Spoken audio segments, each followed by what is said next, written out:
Hi, thanks for coming over.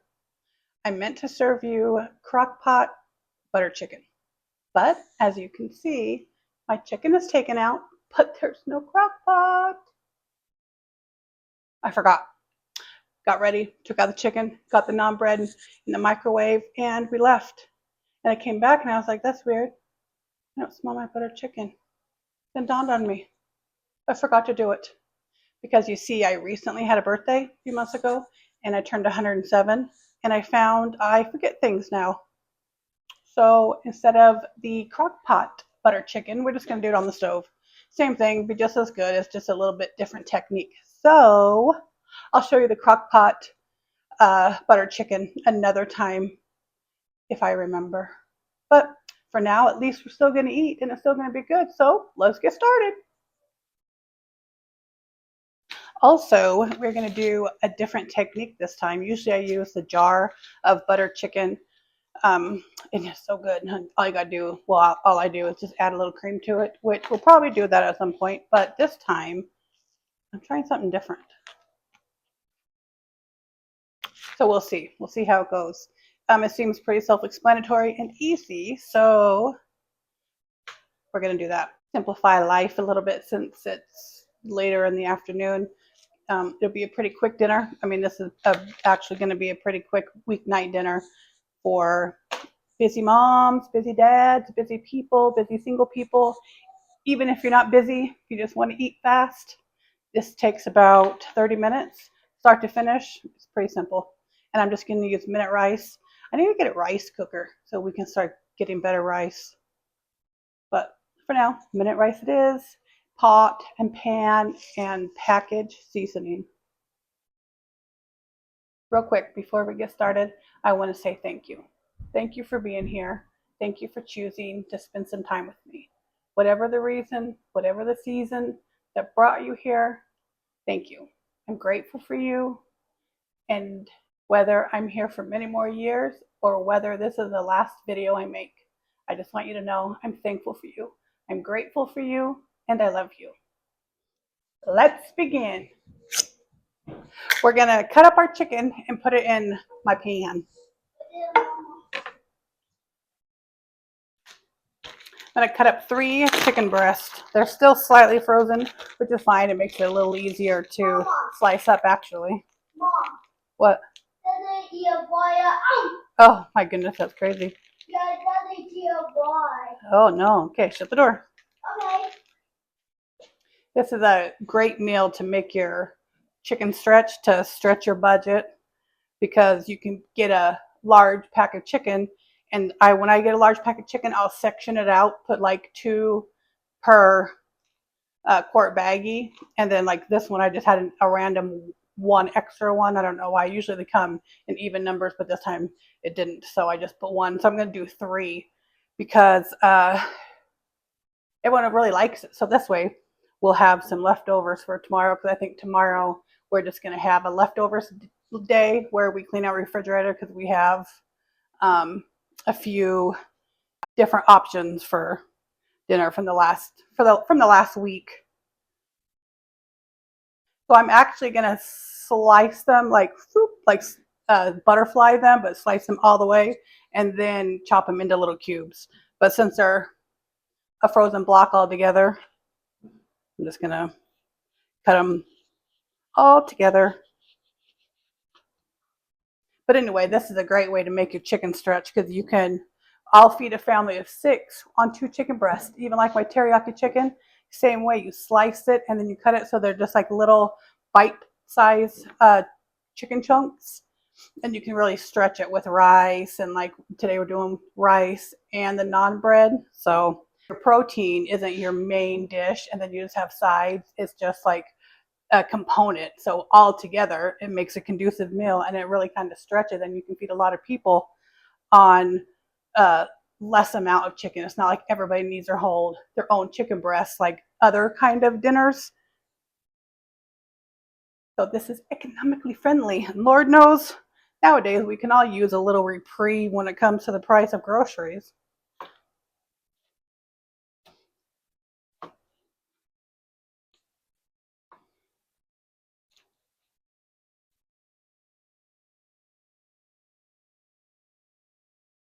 you can see, I have my pot right here, but you can see, I think, about the size they are. It's like little bite size, little chicky nug nugs. Okay, well, not chicky nug nugs, but you know, little bite size pieces, smaller actually than a little bite size. Like I said, with the sauce, it kind of gets all mixed in and it stretches. You could even do this with the full piece of chicken if that's what you rather. Some people don't like cut up chicken or shredded chicken or bite sized chicken. They'd rather have like a full chicken breast or a full chicken thigh. By all means, you could completely do that same thing. Just don't cut up your chicken. Just put it in the oil and give it a sear, a little saute, and then continue on. Every step of the way will pretty much be the same, just with a full piece of chicken rather than sliced up.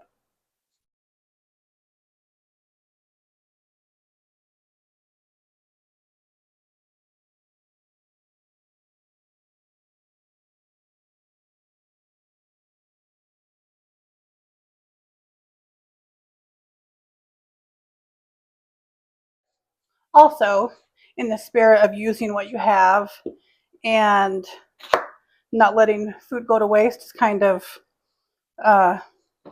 making something out of nothing. I have about 3/4 of this red onion. I am going to cut it up and put it in my meat and saute it up. It doesn't call for onions. You don't have to do onions. I just have it. So before my family gets home from work, I'm going to finely chop it up and put it in the chicken and saute it up. It will just add flavor, but I'll cut it up small enough that it will cook. They won't even know. Now, if they see me put it in it, they may be like, oh, I don't like red onion. But this way, you do the things when they're not looking, they have no idea. Hi, Mom. Hi, Poopy. How's this? Onion. I don't like onion. You don't like onion? Yeah. I don't like hot sauce.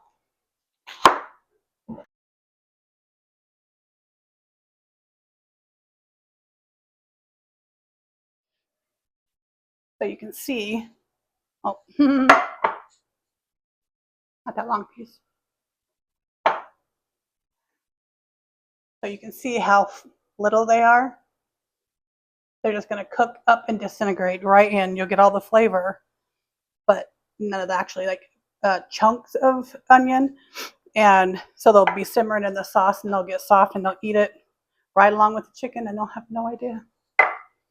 You know how many things my family has eaten that they don't know about? Luckily, they don't really watch these, but by the time they do, they'll have already eaten it and they'll have no idea. Especially my husband. A little tip that you may or may not know is when you wash your, like this, I use the onion and I just washed my cutting board. Oh, it smells great. When you use an onion, it has a very potent smell. So when your cutting board, your knife, everything you use, your Dawn or whatever, and you wash it and you give it a good scrub, if you use some lemon, like this is Bath and Body lemon hand soap, kitchen soap, use or a fresh lemon or lemon juice. Anyway, the lemon counteracts the onion and takes the smell away. Okay, we're gonna cut our heat on to about medium. Gonna throw about 2 pats of butter and give it a little drizzle of oil. Whatever kind of oil you prefer. Get this all stirred up, or we're not going to add too much seasoning to it. Just a little salt, a little bit of pepper. I think I'll do a little bit of onion, or no, excuse me, garlic. I'm going to do a little bit of garlic powder because the butter chicken package is pretty seasonedy, and I don't want it to clash the flavors. So we're going to just do a light seasoning just so the chicken itself has some flavor, and then it's going to simmer in this seasoning so it will absorb the Indian flavor and be yummy. Okay, while our chicken is browning, we're going to go ahead and start getting our naan ready so we can throw that in the oven. Oh, let me turn it on. preheating the oven to 350 so we can get our naan all slathered up and then wrapped up, and then we'll throw it in the oven to get warm. So by the time our rice and our butter chicken is nice and simmered, our naan bread will be warm.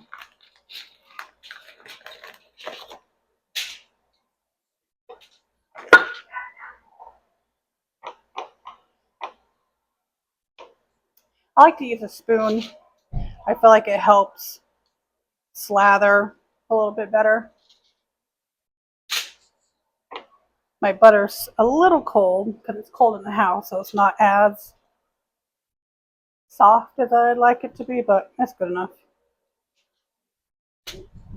And we only need to do one side because we're gonna stack the naan. So then as it heats up, the butter will get kind of on top and bottom. And this is garlic naan. So I do have some garlic powder I'm gonna sprinkle on top just to give it a little bit of extra flavor. I wish I had garlic salt. I think that'd be really good, but you know what we say, use what you have. Oh, I guess I do smell the garlic. But I think I'll go pretty light with the garlic powder, just a light little extra something. Because it will, as, excuse me, as the butter melts, it will marry into the butter and kind of seep into the bread.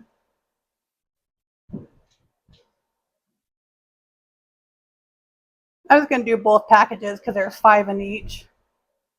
So it's easier to have the leftovers already made. All you got to do is just heat them back up instead of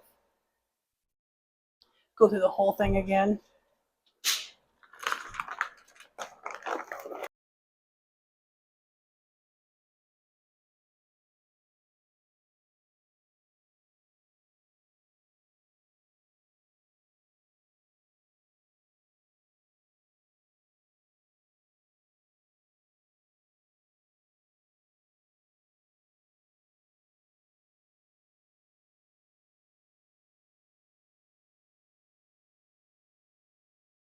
There we go. We're going to wrap them up in some tin foil so they can get kind of steam and get warm. Sometimes I'll also put them on a sheet pan, do the same thing, butter and seasoning, and then I'll just lay them on a sheet pan and pop them in the oven for a few minutes. But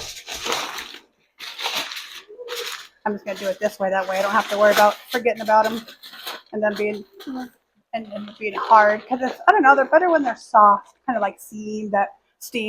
That way you can use them to scoop up your food and stuff.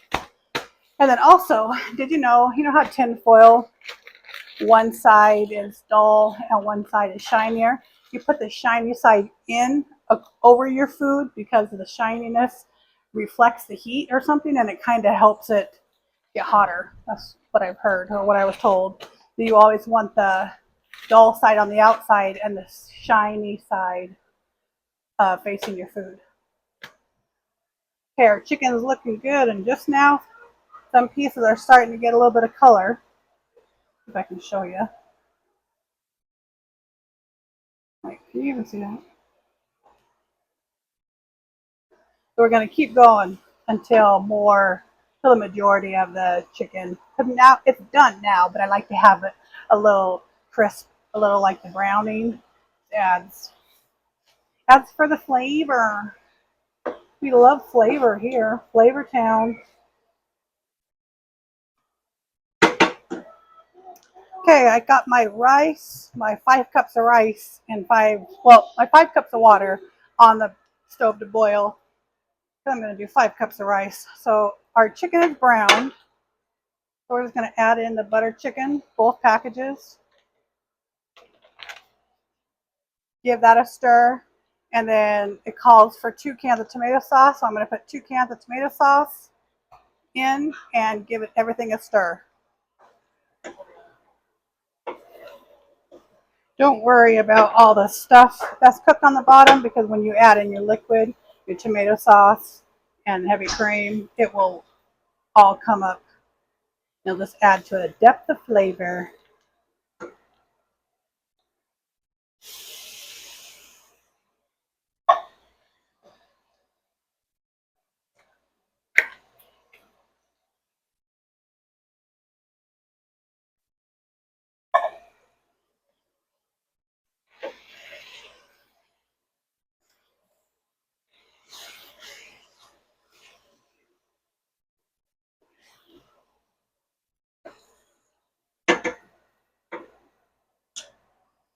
use a spatula, get all that tomato sauce.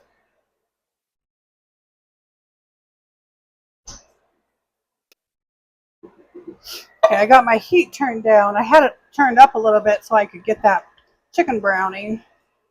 But I turned down the heat a little bit, about medium. I don't know if you can see, but as you can see, the brown off the bottom is already starting to lift. Just keep stirring and give it a scrape, and you get all that cooked on flavor mixed in. That's the good stuff. Work it off the sides. If it's easier, you can use your spatula. Oh yeah, see?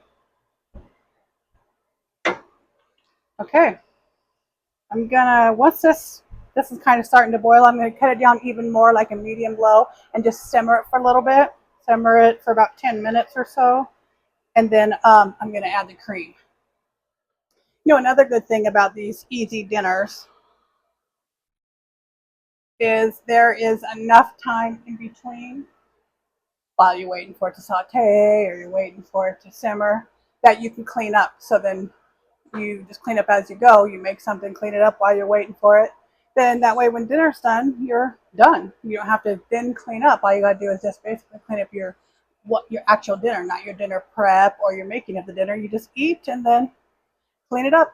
And like this will be 2 pans, the pan for the rice and the pan for the butter chicken. And then plus everybody else should be cleaning up after themselves. So all you've got to do is worry about yourself. And well, for me, my family cleans up their own dishes. I take care of the dinner dishes. So the pots and pans I will wash because for no other reason than because I want to make sure they're clean. I like my things done a certain way. So instead of nagging someone else about doing it, if you want something done right, do it yourself. So I just do it myself. They take care of their own spoons, forks, knives, plates, cups, all that good stuff, and I'll take care of the dishes that I cooked in. So it's a win-win. Everyone's happy. Okay, this calls for 1 cup. I think I'm going to do a little bit more than 1 cup because I think it's a little thicker than I like it. So I'm going to add probably, well, let's start with a cup. I'm going to stir this around and let this kind of come to temp and see what we're looking at. Yeah, I'm going to add another cup plus. It'll be a little, because I like it a little thin, a little thinner. So this way it will thin it out and then I'll simmer it and then it will thicken up a little bit. Plus this seasoning mix has a little bit more spice than the jar. So the cream will really help cut that. Because I'm a big weenie when it comes to spice. My family doesn't mind it, but you know, since I'm the one cooking, most of the time I cook it to my palate. Because you know what, if they don't want it like that, by all means, make it yourself. Okay, dinner's done. Such an easy weeknight dinner. We're serving it right on the stove. Grab a plate. Thanks for hanging out with me. Love ya.